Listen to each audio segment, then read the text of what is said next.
Bom dia, boa tarde, boa noite, meus pecorruchos. Esse aqui é o vídeo para o nono ano do ensino fundamental da Escola Maria Isabel Neves Bastos sobre a transição democrática e o fim da ditadura militar no Brasil. Na aula de hoje a gente vai colocar os fatores que levaram, ao fim da ditadura do regime militar brasileiro e as consequências políticas para isso. E também a gente vai falar um pouquinho já da entrada dos anos 80 para os anos 90 no Brasil. Então, peguem seus cadernos e vamos trabalhar.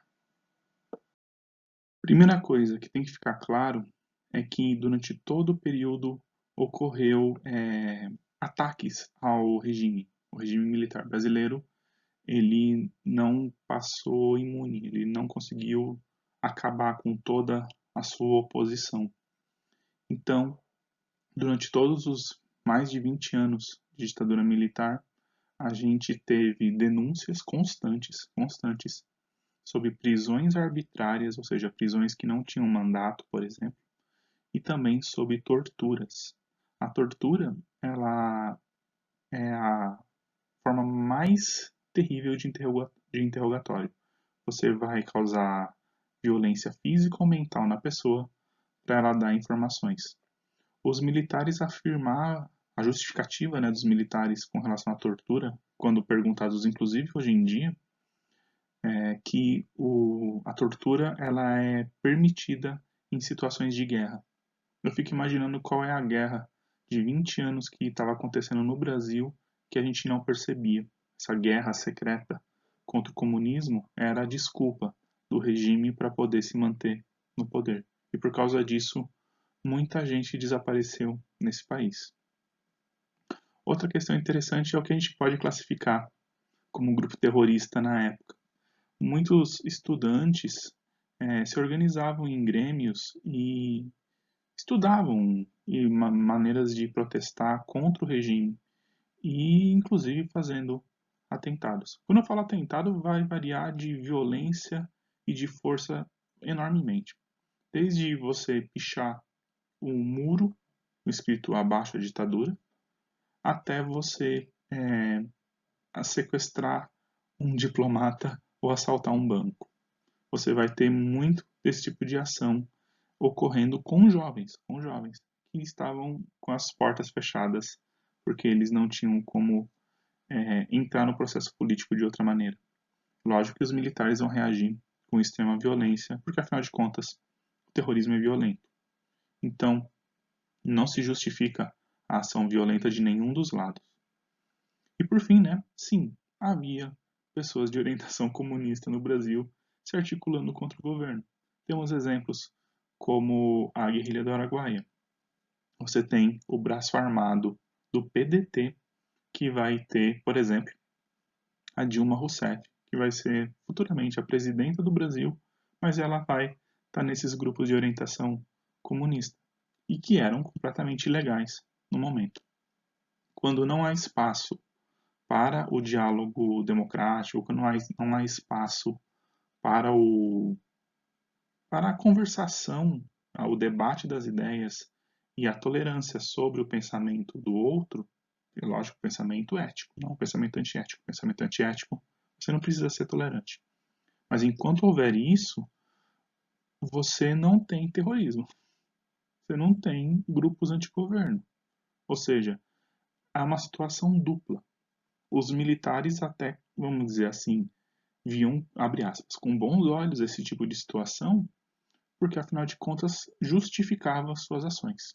Então, se algum jovem de esquerda da época fizesse algum ato antigoverno, ele ia ser preso, ele poderia ser torturado, ele poderia ser expulso do país, ou ele poderia ser morto. E justificava montes e montes de soldados, toque de recolher, censura e muito, muito mais.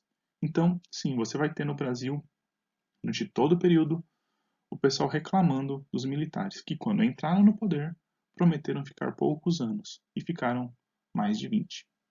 Porém, o mundo dá voltas. O mundo estava em constante mudança, e o mundo está em constante mudança. A gente está vendo isso em primeira mão hoje em dia. Naquela época também. Ou seja, aqueles anos 60, aqueles anos 50, de pós-guerra e de readequação deram lugar aos anos 60 de grandes projetos e ditaduras, e aos anos 70 de efervescência cultural, crise, que é o caso da famosa crise do petróleo, por exemplo. Então, você vai ter as crises econômicas dos anos 70 batendo na porta do Brasil também. E aí você já percebe uma questão do projeto aí dos militares. O Ernesto Geisel e depois o Figueiredo, vou falar dele daqui a pouco. Os generais que foram, abre aspas, presidentes do Brasil, porque para muitos historiadores eles não foram presidentes, afinal de contas, não foram eleitos, não foram eleitos. Se eles são presidentes é só de modo figurativo ou de cargo, mas eles não são presidentes no exercício democrático que demanda o cargo, né?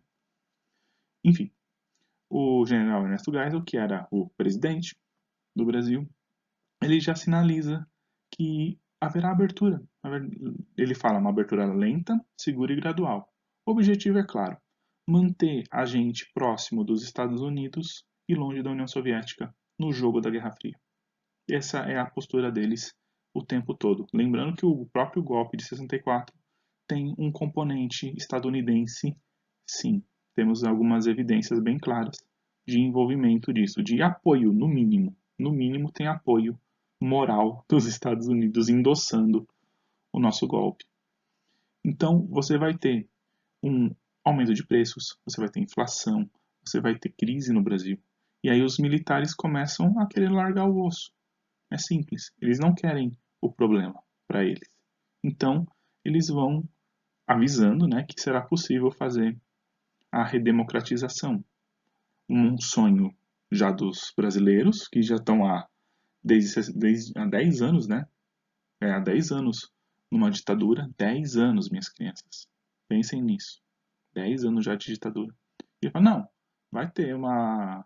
Vai melhorar, vai melhorar. Aí termina em 85, mais 10 anos, né? Então é difícil.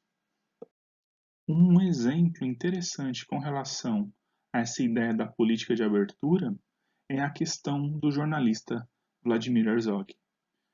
Vlado, como ficou conhecido, como era conhecido, né?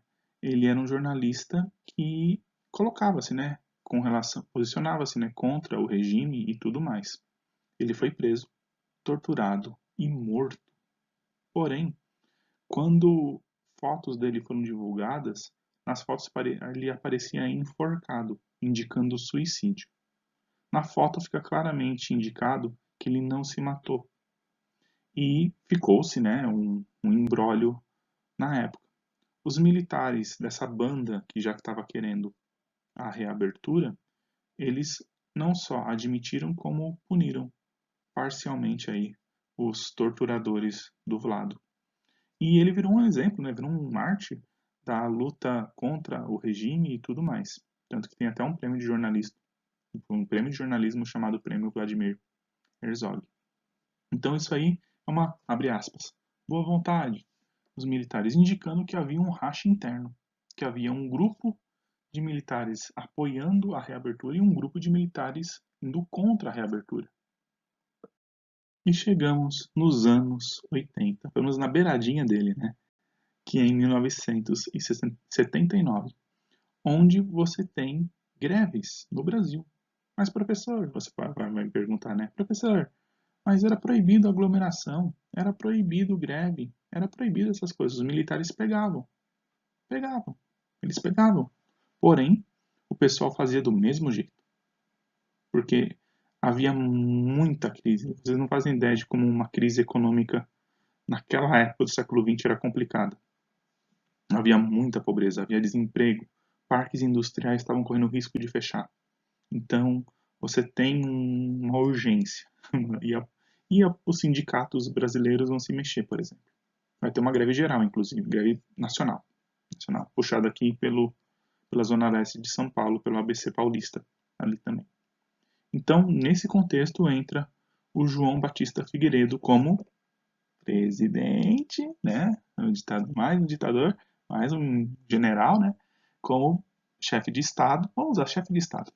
Entra como chefe de Estado e diz que vai devolver a democracia no Brasil.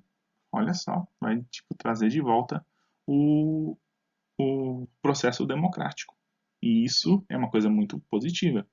Figueiredo não é um dos sujeitos mais legais do mundo, mas é o que a gente tinha naquele momento. O homem, ele tem frases assustadoras, coisas como prefiro o cheiro dos cavalos ao cheiro do povo. É só um exemplo dos impropérios que o Figueiredo já falou. Então, se bem que a gente tem atualmente o presidente também que fala muito impropério, mas o motivo que ele faz é outro, é para ficar polêmico e ficar aparecendo na internet. Não havia internet nessa época. Então, quando o João Batista Figueiredo ele se torna, né, o chefe de Estado e começa a sua política de reabertura, ele faz algumas medidas interessantes, como, por exemplo, ele autoriza que exilado pode voltar. Exilados são as pessoas que fugiram ou que foram expulsas do país por motivos políticos. Ele falou, não, garantias de proteção podem retornar. E o mais interessante foi a reabertura dos partidos políticos de qualquer orientação. Inclusive apareceu partidos políticos de orientação de esquerda na época, que eram a Cinti ter partido político de orientação de esquerda ali. Tanto que a gente vai ter partidos, hoje são parte integral da política brasileira, a gente já teve até chefe executivo de esquerda. Outra coisa interessante e polêmica é a questão da lei de anistia. Naquela época, você precisava pensar numa maneira de evitar a enorme carga de processos que ia gerar a reabertura. Então, começa a se delinear o que nós chamamos de lei de anistia, que até hoje ela tem inúmeros problemas, inúmeros conflitos jurídicos, que a questão é a seguinte: a gente queria, os grupos políticos, né, e por tabela nossa, queríamos o retorno das atividades democráticas normais. Os militares queriam sair da ditadura com o mínimo de estrago em sua imagem possível, porque eles fizeram coisas tenebrosas. Então, como fazer isso? Simples. Você perdoa os crimes dos militares em troca dos crimes políticos das resistências. Ou seja, você perdoa quem, por exemplo, sequestrou o diplomata dos Estados Unidos no Brasil, e você perdoa quem torturou quem sequestrou o diplomata dos Estados Unidos no Brasil. Ou seja, você vai pegar o militar torturador e o rebelde e vai perdoar os dois. Zero ressentimentos. Vamos botar uma pedra em cima do assunto. Isso gera problema até hoje. Até hoje tem família que perdeu o parente dos dois lados, da contenta aí, e as duas famílias exigem reparação. Porém, a lei de anistia é um bloqueador nisso. Então, até hoje você tem isso. Por exemplo, o movimento mais forte questionando a lei de anistia foi acho que o movimento Brasil Verdade, o movimento Brasil, acho que é o movimento Brasil Verdade, que não foi tem um movimento nessa primeira década aí do século XXI, que Comissão da Verdade, lembrei, a Comissão da Verdade. Na Comissão da Verdade se reanalisou crimes da ditadura, mesmo os crimes que estavam cobertos e protegidos pela lei de anistia. Então você tem sim ainda muita água para correr embaixo dessa ponte com relação, mas o importante é isso. A lei da anistia perdoou os crimes políticos e perdoou os militares. Logicamente, você vai ter alguém tentando evitar que o regime democrático volte. Esses grupos, eles eram formados principalmente do que a gente chamaria hoje de banda podre das Forças Armadas. A galera que estava querendo manter o regime vivo. Provavelmente porque estavam tão engajados em corrupção dentro do sistema que não tinham como viver sem ele. Seriam presos ou teriam problemas. E de fato, deu muito pouco problema para essa gente, vamos combinar. Eles aprenderam a se adaptar melhor do que o uso da violência. Hoje em dia, a corrupção, se você observar a corrupção brasileira hoje, ela tem inúmeros indivíduos que são descendentes da galera do regime também. Essa ideia de que durante o regime militar não houve corrupção é uma mentira, é um factoide. invenção. A questão é que você não podia denunciar. É o primeiro passo para encobertar a enorme corrupção que teve no Brasil. Outro fato é que um país extremamente produtivo, extremamente rico em recurso, tem uma população tão pobre. Isso é indicativo claro de, de que você está tendo exploração das pessoas. Ou seja, num lugar onde tem muito recurso, não deveria ter tanta pobreza. Basicamente isso. Isso quer dizer que existe uma desigualdade social, isso quer dizer que existe um enorme espaço entre a pessoa que tem renda e a pessoa que não tem renda. E isso pode ser também fruto da corrupção. Então, sim, você não tem a denúncia, mas tem cheiro de corrupção, tem cara de corrupção, tem gosto de corrupção. Então, eu acho que é corrupção. Então, nessa banda podre aí, é que a gente tem os caras que queriam manter o regime no poder. E eles não vão ficar quietos, eles vão fazer atentados, eles vão tentar acabar e manter o regime ativo à força. Um dos exemplos mais marcantes disso foi o atentado de 1º de maio de 1981, o atentado do Rio Centro. Nesse atentado, os militares, sim, militares, não é rebelde, não é comunista, não é tipo nenhum fantasma. São os militares. Um grupo de militares tentou explodir uma bomba num show em homenagem ao Dia do Trabalho, no Rio Centro, no Rio de Janeiro. A bomba explodiu antes, ou deu defeito, ninguém sabe ao certo. E ela parece que matou um agente e feriu outro gravemente. O cara sobreviveu, estava vivo aí nos anos 2000 ainda. E até hoje nunca abriu o bico sobre o assunto. E os militares tiveram que confessar, né? Tipo, não tinha como evitar falar daquilo, não tinha como impedir o, a verdade de aparecer ali. Tava tudo na cara. Podiam mandar apontar para outro lado ou mandar prender todo mundo. Não tava jeito. Era montes de câmeras, era um show, tinha um monte de artista lá dentro. Quando falaram dentro da casa de shows que tinha ocorrido um atentado lá fora, todo mundo ficou assustadíssimo. Felizmente não deu nenhuma tragédia. Só mesmo, aparentemente, um morto. Eu gosto muito dessa capa aqui, que coloca aí como o Figueiredo ele estava proativo, né, para fazer o trabalho dele, né? Então ele está se posicionando claramente a favor dos processos, né? Então ele coloca aqui que fará a democracia, mesmo que sob a explosão de 1000 bombas. Ou seja, fica bem mais na cara ainda que existe um rachão dentro das Forças Armadas brasileiras. Que as Forças Armadas brasileiras não estavam unidas, que elas estavam desunidas e no seu interior. E que os militares que eram do executivo, ou seja, dos cargos federais, como generais, essas coisas, para eles tanto faz eles estarem no controle ou não. O importante era manter o país estável.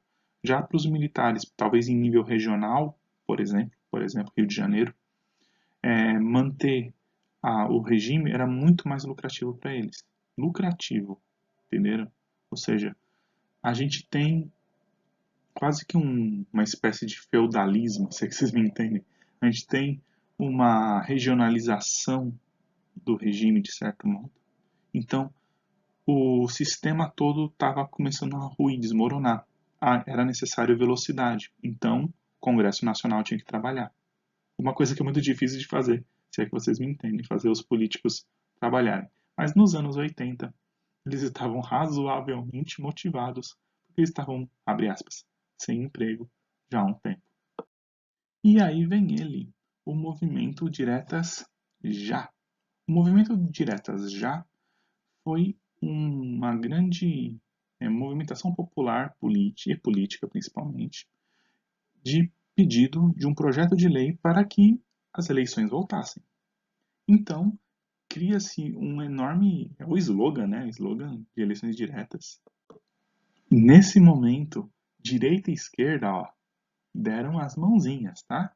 Não tinha essa polarização política de hoje, um demonizando o outro, não. Os políticos não conseguiam se eleger a não ser que fossem amiguinhos dos militares. Então, você tinha que criar um meio. E para crescimento você precisa das eleições. Para ter eleições, todo mundo tem que se unir, não pode ficar ninguém de fora. Então, os políticos de direita, os políticos de esquerda, todos juntos, começaram a protestar e pedir as eleições diretas para presidente da República. Então, houve a votação, abriu-se o Congresso Nacional para a votação, e a votação foi que a gente perdeu. O projeto Diretas Já não passou. Porém, ele permitiu, ele tinha um gap, uma cláusula lá que ajudava um bocado já. Você podia ter eleição indireta para presidente da República. Ou seja, a gente poderia ter uma nova eleição e essa eleição deveria ter um civil, deveria ter uma pessoa que não é um militar. Na verdade, ela teve duas pessoas que não eram militares. Isso já é um começo. Já é um começo. A partir dali, a gente poderia criar um projeto de constituição e terminar com o regime militar de vez.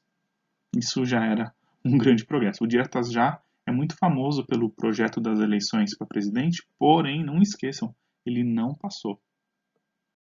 E aí, tivemos eleições indiretas para presidente do Brasil.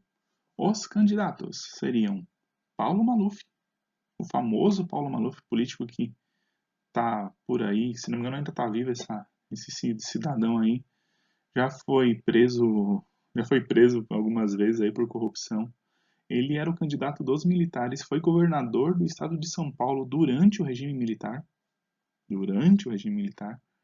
e ele se considerava muito bem visto pela classe militar e era o, abre aspas, que ficou conhecido mais tarde, nos anos 90, o rouba mais faz.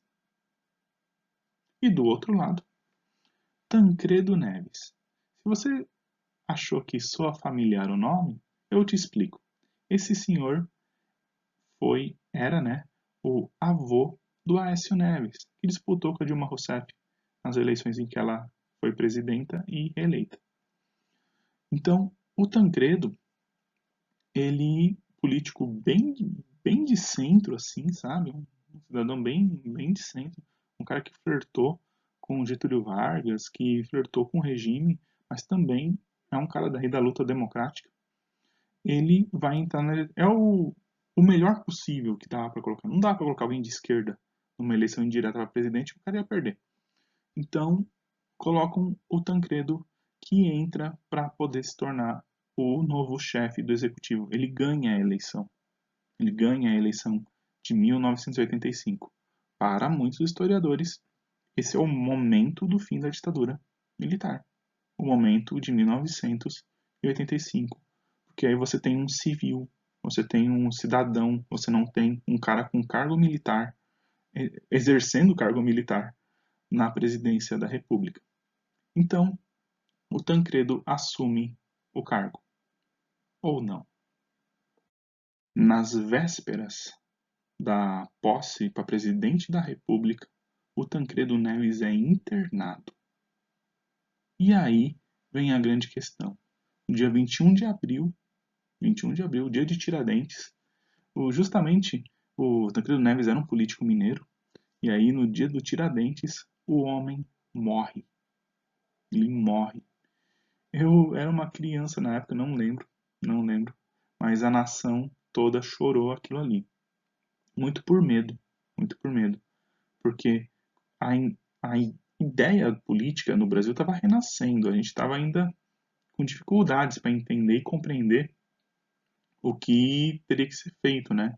A população em si, o povão mesmo, a última eleição foi nos anos 60. Então o povão não estava entendendo muito qual seria o próximo passo no processo caso o, o presidente morresse.